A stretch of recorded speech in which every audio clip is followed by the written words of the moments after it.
아주 유명한 이야기죠. 그죠? 엘리야가 떠남게 임박하자 엘리사는 적극적으로 엘리야를 따라서 동행하는 겁니다. 마침내 요단 동편에서 엘리야는 승천을 하고 엘리사는 이제 엘리야의 그 사명을 이어받아서 직무를 승계하게 되는 것, 이것이 바로 오늘 본문의 개요입니다. 승계를 위한 여정, 이렇게 먼저 생각해 볼 수 있는데요. 1절부터 6절 속에 있습니다. 1절에 보면 여호와께서 회오리 바람으로 엘리야를 하늘로 올리고자 하실 때에 엘리야가 엘리사와 더불어 길갈에서 나가더라. 자, 이스라엘 왕 아합의 통치 초기에 등장해서 여러 가지 역경을 이기고 하나님께로부터 받은 사명을 감당했던 엘리야에게 이제 남은 일은 후계자를 세우는 일이죠. 그죠? 그리고 나면 이제 그가 멋지게 하늘나라로 가요. 그죠? 마치 에녹처럼 죽음을 맛보지 않고 승천하게 되었다라고 이야기를 하고 있어요. 11절은. 자, 한편 이 시대가 언제인지 정확하지는 않아요. 그런데 엘리야의 승천은 아마 이스라엘 왕 아하시아 왕 때에, 그죠? 아하시아가 죽고 난 뒤에 일어났던 것만은 분명한 것 같아요. 우리 1장에서 보았으니까요. 그들의 있는 환경이 어디예요? 길갈이었다.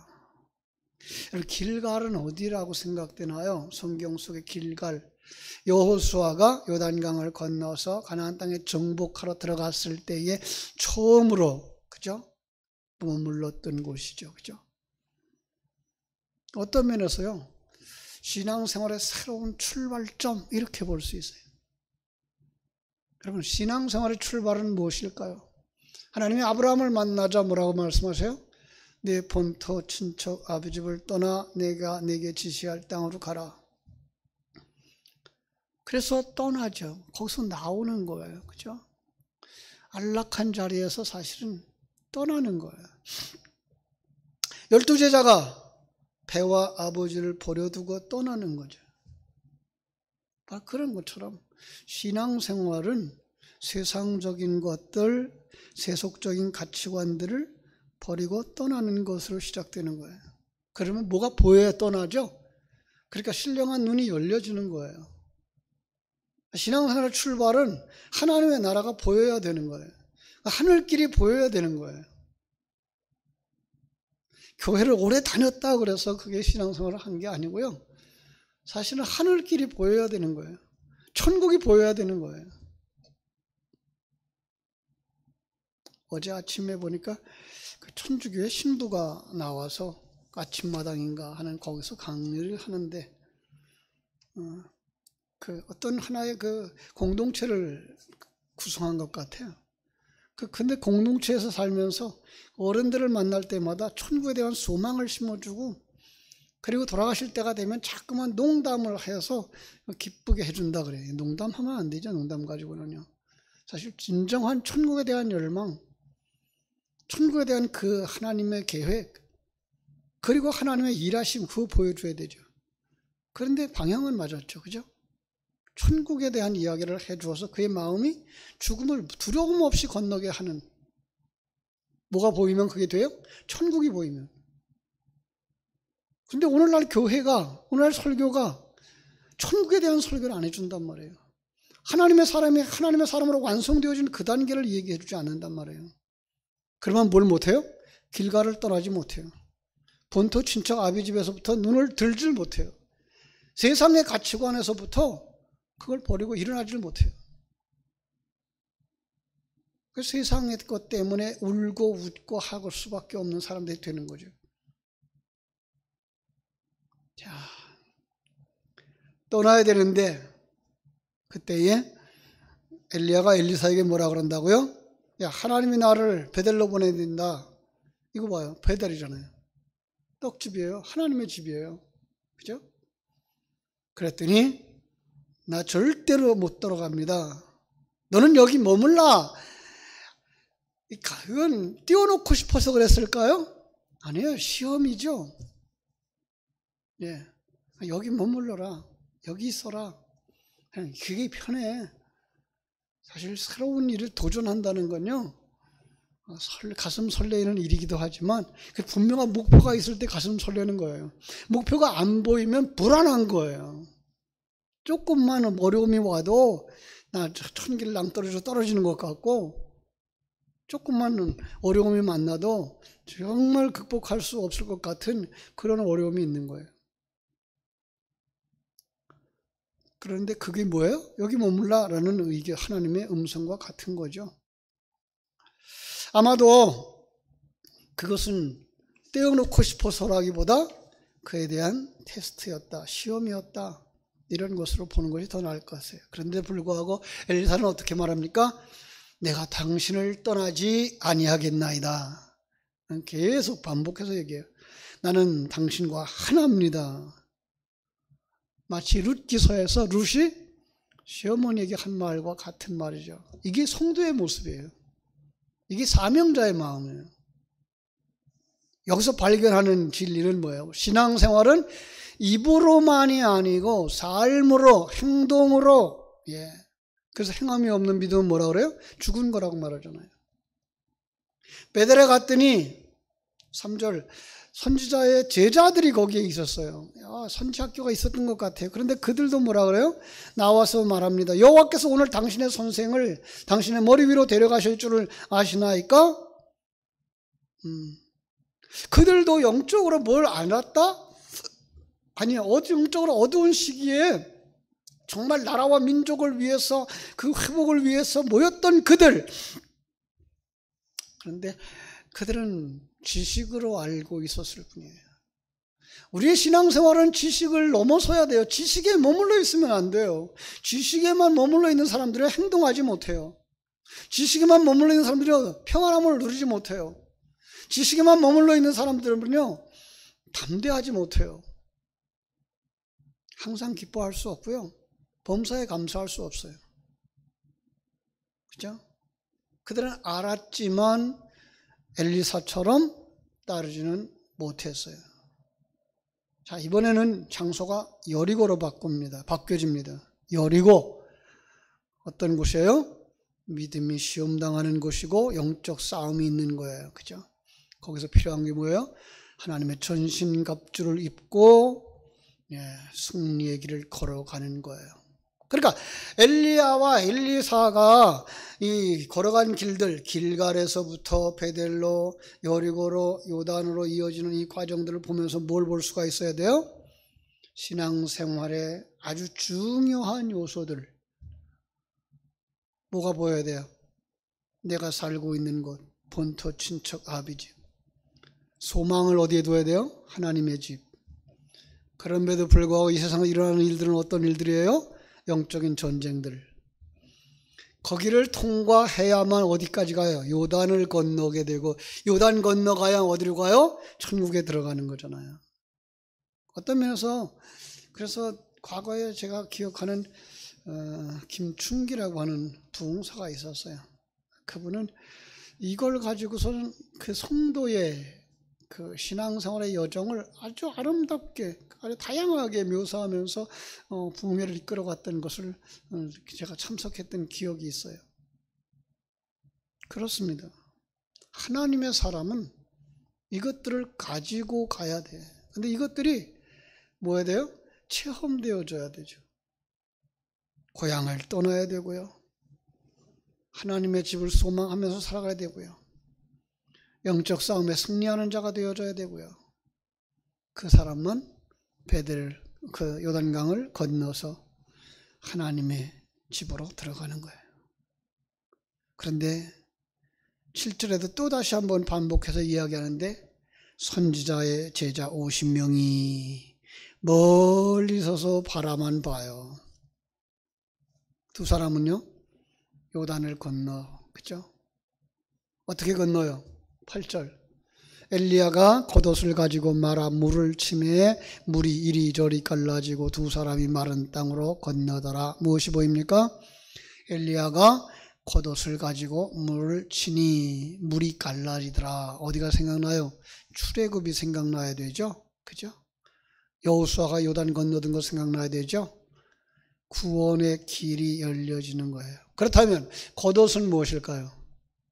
거의 낙타털 옷으로 만들었니 양털로 만들었니 그런 거 따지지 마시고 성경 전체가 말하고 있는 겉옷, 그리스도의 의에 오신 거예요. 그럼 여기서 엘리야는 예수님의 상징으로 등장하는 거죠. 그가 그의 겉옷, 의의 옷을 그것으로 구원의 길을 여시는 거예요. 그리고 엘리야가 자신의 겉옷을 엘리사에게 던져 엘리사가 소유하게 되는 거예요. 엘리사가, 성도들이, 사역자가 뭘 입어야 된다고요? 그리스도의 의의 옷. 그래야 순종이 나와요. 그래야 그가 그리스도의 일을 하게 되는 거죠. 그걸 요한복음은 큰 일이라고 말했고 더 큰 일이라고 말했던 거예요. 그것을 감당하기 위해서 필요한 게 무언가 보십시다. 9절. 건너매 엘리야가 엘리사에게 이르되 너 나를 내게서 떠나 데려감을 당하기 전에 내가 네게 어떻게 할지를 구하라. 엘리사가 이르되 당신의 성령이 하시는 역사가 갑절이나 내게 있게 하소서. 자, 갑절이나 더 하소서. 감당하기 위해서 갑절의 은혜가 필요한 거죠. 더 나아가서 여기요, 갑절이라고 하는 거는요, 일반 그 자녀들보다 장자가 받는 몫이에요. 예, 2배. 그건 장자의 몫이죠. 다시 말하면 하나나라의 장자가 되게 해주세요. 히브리서에서 우리 보셨죠? 천국에 있는 성도들은 뭐라고요? 장자들이라고요. 하늘나라를 유업으로 받을 자들이라고요. 그래서 장자들의 총회라는 말을 썼던 거죠. 엘리사가 허락을 합니다. 엘리야가 허락을 합니다. 그런데 조건이 있습니다. 10절 같이 보겠습니다. 이르되 네가 어려운 일을 구하는도다. 주님의 좌편에 우편에 앉기를 구하는 것처럼 그건 어렵다. 그것은 주님이 하시는 일이 아니고 이 땅에 오셨던 예수가 하는 일이 아니고 이 땅에 왔던 엘리야가 하시는 게 아니고 누가 하는 일이에요? 성부 하나님이 하시는 일이기 때문에. 그러나 보세요. 나를 내게서 데려가는 것을 내가 보면, 영의 눈이 열리면, 하나님의 은혜를 덧입으면 그 일이 내게서 이루어지리라. 그래요. 그렇죠? 신명기서 31장 23절에 보면요, 여호수아가 모세의 지도권을 받을 때에도 하나님의 말씀이 그에게 직접 임하여 엘리야는 자신에게 일어나는 이적이 엘리사의 선지자적 직분에 대한 증거가 되게 한다는 걸 보여주고 있는 거죠. 그렇죠? 우리는 두 사건 속에서 하나님이 주님의 전권을 누구에게 주신다? 성도들에게 주신다. 그걸 성경 속에 누구에게? 제자들에게, 사도들에게 이렇게 맡기는 것으로 그려지고 있는 거죠. 마태복음 28장 19절 20절에서도 말씀하고 있는 것이 바로 그 말씀이죠. 그죠? 우리는 하나님의 그리스도의 전권을 위임받은 사람이에요. 그래서 그리스도의 그 의의 옷을 우리가 입게 되는 거죠. 자, 두 사람이 길을 가며 말하더니 불수레와 불말들이, 이건 뭐예요? 하나님의 임재. 두 사람을 갈라놓아요. 그래야 한 사람은 어디로 들어가요? 영의 세계로 쑥 들어가고 한 사람은 사명을 감당해야 할 이 세상에 남는 거예요. 그렇죠? 마치 사도행전 2장에서 주님이 하늘나라로 올라가는 것처럼, 마침내 구름이 가리워서 더 이상 보이지 않게 하는 것처럼. 자, 12절로 14절, 그제 이제 제자, 사도행전에 나오는 120명이 뭘 해요? 예언도 하고 방언도 하고 능력도 행하였던 것처럼 12절로 14절에서 엘리야는 옷으로 요단강을 건넙니다. 그죠? 엘리사가 보고 소리 지르되 내 아버지여 내 아버지여 이스라엘의 병고와 마병이여 하더니 다시 보이지 아니하는지라. 자, 내 아버지여, 이 엘리야를 부른 걸까요? 엘리야를 통해서 뭘 본 거예요? 성부 하나님을 본 거죠. 그럼 여기까지 가야 돼요. 그렇죠? 볼품없어 보이는 엘리야, 볼품없어 보이는 선지자, 볼품없어 보이는 설교자, 그 속에서 뭘 보셔야 돼요? 하나님을 보셔야 돼요. 그래서 과거의 어른들이 담임 목사를 영의 아버지로 모셨어요. 그래서 아버지에게 순종하듯이 주의 종에게 순종하면서 배웠죠. 그건 목사가 잘났다는 얘기가 아니고요. 하나님이 그 속에서 일하고 있는 것을 보는 사람들이었다는 거죠. 물론 목사들이 잘못을 많이 했어요. 그래서 그게 깨져버렸어요. 그런데 그 목사의 그 권위만 깨진 게 아니라 그 속에 함께 일하고 있는 하나님의 권위조차도 깨뜨려버린 시대가 됐어요. 여러분, 그러면 참다운 신앙생활을 못합니다. 내 안에서 일어나고 있는 모든 역사 속에서 하나님의 일하심을 볼 수 있으셔야 되고요. 설교자를 통해서 말씀하시는 아버지 하나님을 볼 수 있어야 되는 거예요. 그래야 뭐 할 수 있어요? 자기 사명 감당할 수 있어요. 13절, 엘리야의 몸에서 떨어진 겉옷을 주워 가지고 돌아와 요단 언덕에 서서 엘리야의 몸에서 떨어진 그의 겉옷을 가지고 물을 치며 이르되 엘리야의 하나님 여호와는 어디 계시니까? 그래서 누구를 찾는 거예요 지금? 여호와를 찾는 거예요. 엘리야를 찾지 않고 이제는 여호와를 바라보는 거예요. 목사를 바라보지 않고 하나님을 바라보셔야 되는 거예요. 그래야 여러분들이 목사 때문에 시험 들지 않아요. 여러분, 이제 자기의 옷을 찢어버리는 것도 필요하고요. 그리스도의 의의 옷을 입으시는 게 필요하고요. 그 능력으로, 그 은혜로 하나님 주신 귀한 사명들을 감당하면서 교회를 세우시고 가정을 세우시고 나라와 민족을 세우는 여러분들이 되시기를 주님의 이름으로 축원합니다. 기도하겠습니다. 하나님 우리 아버지 크신 은혜와 사랑을 감사하고 감사합니다.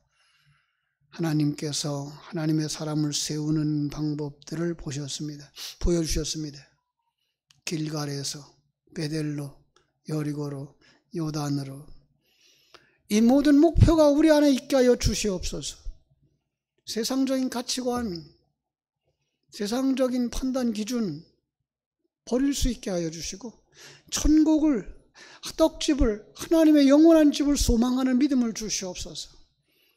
이 땅에서 일어나는 모든 일들이 영적인 전쟁인 것과 시험이라는 것을 깨달아 알게 해주시고 그 속에서도 하나님의 약속하신 그 천성을 놓치지 않고 하나님의 사람과 동행하면서, 말씀과 동행하면서 그 속에서 아버지를 볼 수 있는 눈이 열려지게 하시고 그리스도의 의를 덧입는 사람들이 되게 하셔서 예수 그리스도께서 맡겨주신 그 사명, 나만 가지고 있는 그 사명, 남들이 아니라 내게 주신 그 사명 감당하면서 천국길을 향하여 달려가다가 엘리야처럼, 에녹처럼 두려움 없이 죽음의 관문을 넘어설 수 있는 복된 성도들이 다 되게 하여 주시옵소서. 예수님의 이름으로 기도하옵나이다. 아멘.